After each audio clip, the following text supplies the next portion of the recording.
رشوت خو دا رقم عام سو دا رقم عام سو چې مولوي صاحب ته د 2 روپۍ نه ورکړې که ستا مسله درته برابره کړي.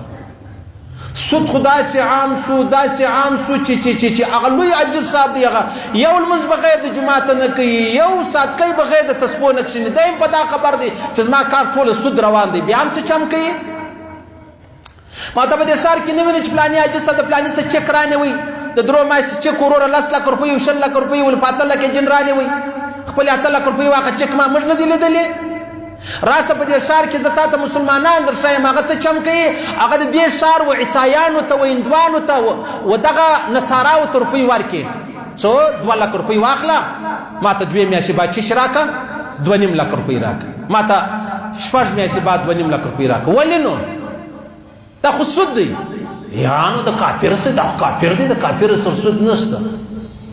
مولا شفیع علي تھانوي صاحب رحمه الله فرمایي نو که دا خبره وي چې سود خالی پر مسلمانی نو بیا بدکارۍ هم شروع کوي چې د کافرانو سره بدکارۍ هم شروع کوي، غلاوې هم شروع کوي چې دا کافران دي.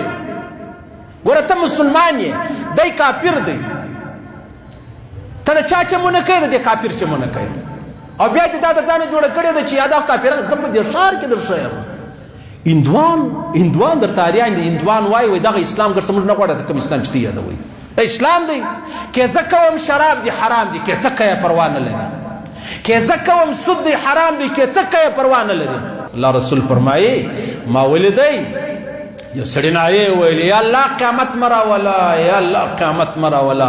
ما ویلې دا څوک دی؟ جبرایل ویلې رسول الله دا ستا د امت سودخواره دي، دا به سود خوري، دا به خلکو ته سود ورکوي. او د الله او د رسول اعلان دی، اعلان الله اعلان کړی چې زما د سودخور سره اعلان جنگ دی، ما ورته به سره ګورو.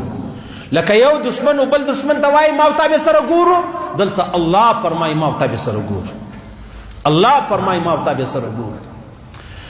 او بیا د الله رسول فرمایي بیا مې ولیدل چې ومې لیدل یو ډېر ښایسته شکل دی راته ولاړ دی، لاسونه داسې خلاص نیولي دي لکه زما سره چې ملاقات کول غواړي.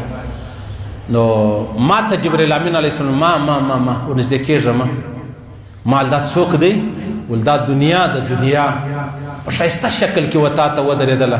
که تا لفټ ورکړی وای، که ته ورته درېدلی وای، تا لاس سر میلاو کړی وای، نو ستا امت به ټول الله تباه کړی او به ګرد د دنیا زامن وای. علما فرمایي دنیا دا 2 واره پر خوله ونښتله.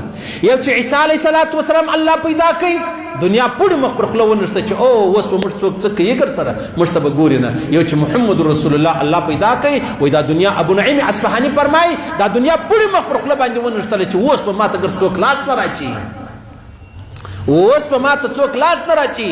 د الله رسول فرمایي ما ته لاس نیولی و، ما ته جبرائیل امین صلی نه وایي ما لیف نه کوي ور چې تیر سم. که ته ورته درېدلی وای، تا ملاقات ورسره کړی وای، غږ و خبرې دې ورسره کړې وای، ستا امت به الله رب العزت تباه کړی وای. دا دنیا وه. بیا پر مخ رالم یو څوک ناست را نارې کې ای محمده ای محمده. جبرائیل امین علیه السلام ته مور ته درېږه، دا شیطان دی، دا ابلیس دی، مور ته درېږه. زه جن را روان سولم، زه جن را تیر سولم، زه ورته ونه درېدم. خو خیر